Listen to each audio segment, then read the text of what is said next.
Olá a todos, sejam bem-vindos a mais um vídeo. Hoje eu vou falar sobre a atividade solar que está subindo, está aumentando. Pois é, isso não é nenhuma surpresa, porque a atividade solar ela varia realmente, né, no ciclo de Schwab de 11 anos, né, que leva 11 anos para subir e descer sua atividade, e aqueles outros ciclos, né, maiores, tal, que acabam determinando um grande mínimo solar ou uma atividade solar mais reduzida, né, por exemplo, durante 100 anos, 300 anos, 6.000 anos, tal, por aí vai. Só que, mesmo durante um ciclo de mínimo, existem essas variações, que é um mínimo que não é tão mínimo e um máximo que não é tão máximo. Então existem essas variações e eu estou mostrando isso hoje aqui, tá? Como o Sol ele está aumentando a sua atividade. E como é que eu sei que o Sol está aumentando a sua atividade? Por causa dessa situação aqui, ó, as chamadas manchas solares, tá? Esse grupo de manchas solares aqui no Sol, tá? Tem uma aqui embaixo, mas esse maior grupo está aqui em cima, tá? Então indica que nós temos hoje, né, no dia que eu faço esse vídeo, no dia 21 de abril de 2022, são 80 manchas solares. Pois é um grupo de 80 manchas solares, são bastante manchas, tá? Isso indica justamente esse aumento da atividade. Bom, e isso daí é refletido também, tá, numa outra foto aqui tirada do Sol, né, no espectro, onde nós podemos ver aqui, ó, atividade, né, maior atividade, né, no Sol. Essa maior atividade são as regiões de mancha. Essa menor atividade aqui é chamada de buraco coronal, tá, onde aparece em preto, tá? Então, quando você tem o Sol que ele está no mínimo, né, no mínimo solar, ou seja, nesse ciclo, né, onde nós estamos no chamado ciclo 25, foi em 2019 terminou o ciclo 24, 2020 começou, 2021 começou o ciclo 25, né? Então, entre 21 e 20, o Sol ele estava bastante coberto, né, por isso aqui, ó, por esse chamado buraco coronal. Agora, a tendência é que nós vamos ver um Sol com maior quantidade de atividade daqui para frente, onde que a previsão é aproximadamente lá para entre 2024 e 2025 o Sol atingir o seu máximo solar desse ciclo 25. Mas não quer dizer que esse máximo solar será o maior máximo de todos os tempos, né? Muito menos, né? Nada disso, porque esse ciclo 25, apesar dele estar tendo uma subida muito rápida, a previsão, né, os prognósticos ainda é de um ciclo mais fraco. E acontece que o interessante, né, que quando a gente produz essas erupções, né, justamente que acontece, né, no Sol, essa daqui foi um flare, né, na verdade um flare muito forte, né, ou seja, essa erupção aqui, ó, né, que está sendo assinalada aqui, ó, um brilho muito forte, né, uma reconexão magnética aqui, tá, a parte forma um arco aqui no Sol, né, para sair justamente é o plasma solar que ele retorna. Então ele aconteceu, né, um chamado X-flare, né? Que é isso?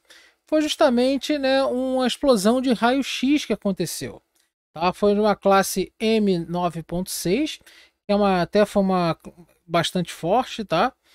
E acontece que gerou, né, uma explosão depois ainda mais forte de classe X.2, X.2.2, tá?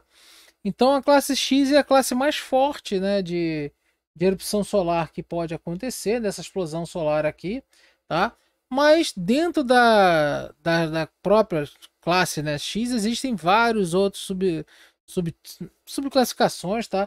Que não foi a mais forte e tal. Mas só dessa daí, tá? Essa radiação do flare que aconteceu é só a radiação, tá? Não chegou a massa coronal.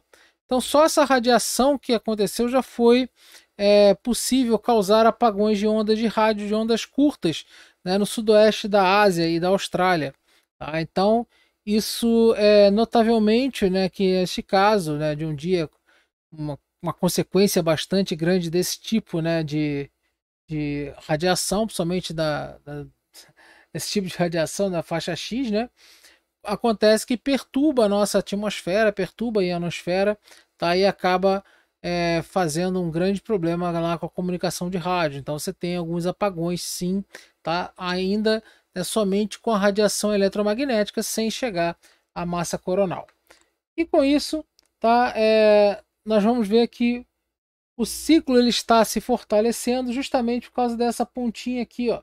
Aqui foi o período onde ele estava, né, num mínimo mais prolongado, entre 19 e 20, e 21, onde tivemos pouquíssimas manchas solares.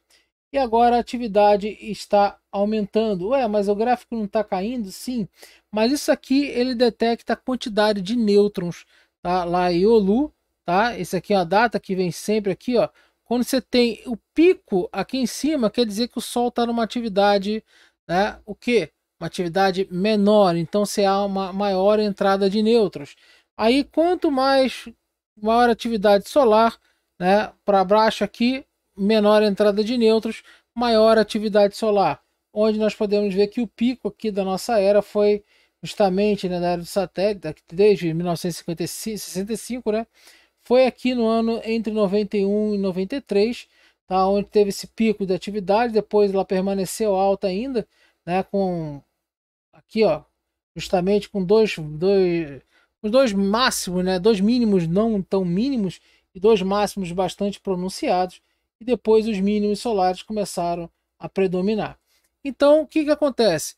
Quando você tem um Sol muito fortalecido, né, no seu ciclo, você acaba tendo menor entrada de radiação cósmica, né, no meio intrasolar, radiação cósmica galáctica. E com isso, né, essa radiação ela colide com a nossa atmosfera, forma uma radiação cósmica secundária, né, que é justamente a radiação de nêutrons, é uma delas, que é detectada aqui, né, em Iolu. Tá? Acontece que isso aqui, essa é a variação mensal. Tá? Então, mensalmente, nós temos o que? Onde quando o ciclo está do máximo para o mínimo, sobe do mínimo para o máximo, desce a quantidade de nêutrons. Então, por isso que aqui a gente sabe que houve, né, não houve um ponto de inflexão como houve aqui, né, nesse ciclo solar na década de 80, tá, do século passado, mas agora aqui ele foi um pouco mais prolongada essa curva até chegar a um máximo e depois está caindo devagarzinho, né? Isso quer dizer justamente o Sol ele está realmente aumentando a sua atividade, mas não está uma coisa abrupta, né? Como foi justamente nesse ciclo aqui. Esse ciclo também foi um ciclo de mínimos. A gente vê que, ó, várias, né, não teve uma inflexão de volta assim muito abrupta, mas você vê que ele não foi um mínimo tão mínimo como chegou aqui nesses dois ciclos, né? Desde o final do início dos anos 2000 até agora, tá? Então, agora nós estamos vivendo realmente um mínimo mais prolongado, mas que esse ciclo está chegando no seu ciclo de máximo. Então, daqui a pouco lá para 2024, 2025 deve cair para algo parecido com isso daqui, ou um pouco menos. Tá? Pode ter alguns picos até um pouco maior aqui de entrada de nêutrons, mas aí não só depende do nosso Sol, depende também de onde está vindo essa radiação e o que gerou essa radiação cósmica galáctica. Tá? Mas é isso aí, o nosso Sol ainda está num período de mínimo, mas a sua atividade está aumentando. E se você quiser, né, saber uma das grandes coisas que acontecem quando há um aumento de radiação de nêutrons, são as semeaduras de nuvens, e a tendência é de aumentar a nebulosidade planetária. E isso daí eu falo para vocês no próximo vídeo, explicando onde essa relação, né, dos raios cósmicos galácticos e da variação solar com o nosso clima por causa das nuvens. Beleza? Então é isso aí, pessoal. Muito obrigado a todos, valeu mesmo. Obrigado aí pela presença. Não deixa de curtir o canal, compartilhe esse vídeo. Forte abraço, até a próxima.